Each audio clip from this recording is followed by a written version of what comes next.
from the life-giving waters that nurture islands to the very hands destined to shape its legacy. The narrative of the Philippine forest begins. It is an epic tale that starts with an era of profound abundance, tragically followed by a period of devastating loss. Yet, this story does not end in despair, for it is also one of resilient hope. Here in Caraga, long hailed as the timber capital of the Philippines, this national saga is deeply and personally our own. Join us as we explore the historical roots of Philippine forestry to understand why its lessons are more critical now than ever before.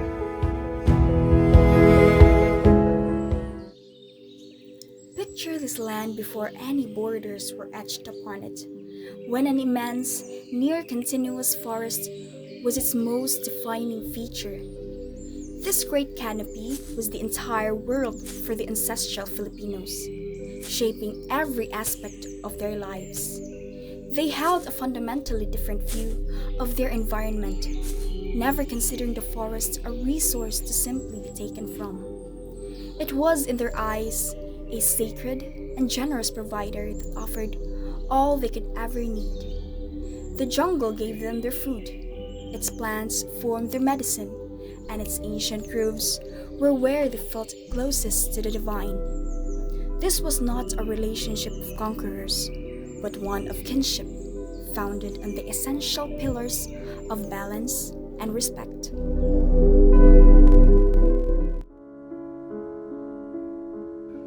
The arrival of the Spanish heralded a profound and irreversible transformation for the archipelago's forests. Under this decree, the ancestral forests, once the lifeblood of local communities, were declared the exclusive property of the Spanish crown. Suddenly, the rich woodlands were no longer a shared resource, but a strategic asset for a burgeoning empire. Vast tracts of timber were felled, with countless trees harvested to construct the mighty galleons that powered global trade and conquest. This marked the dawn of systematic, state-sanctioned logging, forever changing the relationship between the people and their environment.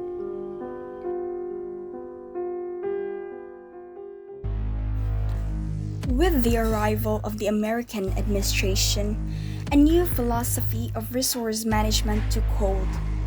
Their establishment of the Bureau of Forestry in 1900s was designed to bring scientific order to the wild Mindanao landscape. However, this push for professionalization directly ushered in the age of industrial-scale logging. The Agusan River became the primary artery for this immense enterprise, its currents choked with timber. Millions of board feet began their journey from the deep interior, floating towards the sawmills that sprang up in Butuan. This shift was ideological, as well as industrial. For the first time, modern inventories and tools viewed the forest not as a home, but as a measurable and extractable commodity.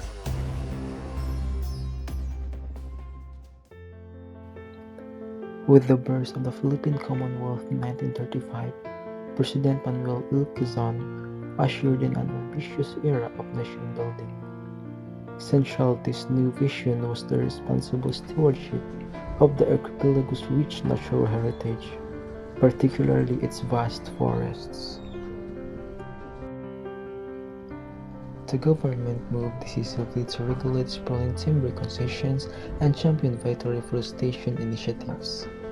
More, a systematic effort to survey and map the nation's forest lands was set into motion for the first time.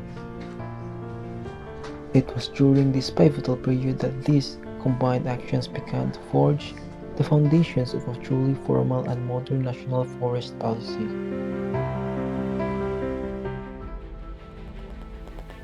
With the arrival of World War II and the subsequent Japanese occupation, the Philippines entered a period of immense suffering. While cities burned and lives were lost, the nation's natural resources also paid a heavy price. particularly its vast forest. Timber was extracted at an alarming rate to construct military infrastructure, a monumental task carried out by Filipino laborers, often under duress. This exploited forest thus came to serve a dual grim purpose as fields of battle and as critical shelters for guerrilla fighters and civilians alike.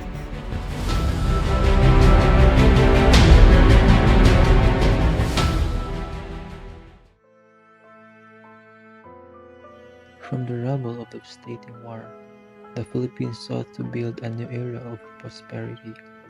The nation turned its eyes inward to the immense green wealth of its pristine forests.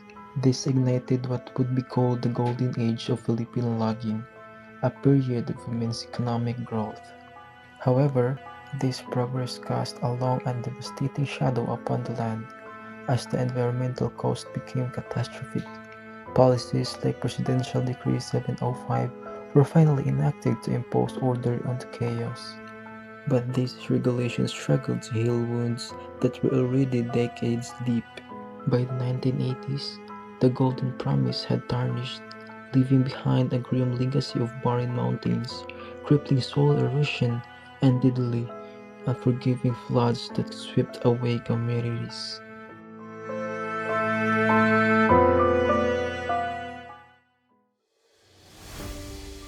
The devastating environmental tragedies of our past served as a powerful and unavoidable wake up call. The scars left on our landscapes taught us a hard learned lesson about the true cost of unchecked progress. Today, thankfully, a new chapter is being written for the Philippine environment. The old narrative of pure extraction is finally giving way to a more hopeful story of conservation, rehabilitation, and truly sustainable management. As forestry students, we find ourselves standing at the very forefront of this monumental change. Our journey begins here, in the quiet humility of nurseries like this one, carefully tending to the fragile beginnings of new life. But our vision extends far beyond these saplings, reaching towards the implementation of national greening programs that span entire regions. We are learning that our purpose is no longer simply to manage timber as a resource.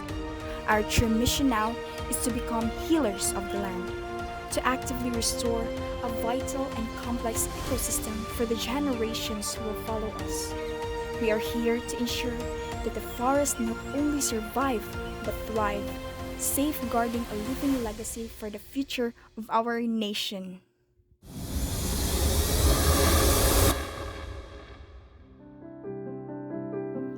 We've journeyed through centuries, from a time when the forest was sacred, through eras when it was treated as a commodity, a spoil of war, and an engine for an economy. A story rooted in the deep respect of our ancestors for the land, shaken by centuries of colonization that saw forest as profit, not as life. We see the scars left by exploitation, but also the seeds of change planted by those who chose to protect rather than consume. The significance of this history is clear. It is a mirror of our past decisions and a map for our future actions. Let us carry forward the lessons of our history, not as a tale of loss, but as a call to action. Because the forest that once shaped our history must now be part of shaping our future. And that future begins with us, right here, right now.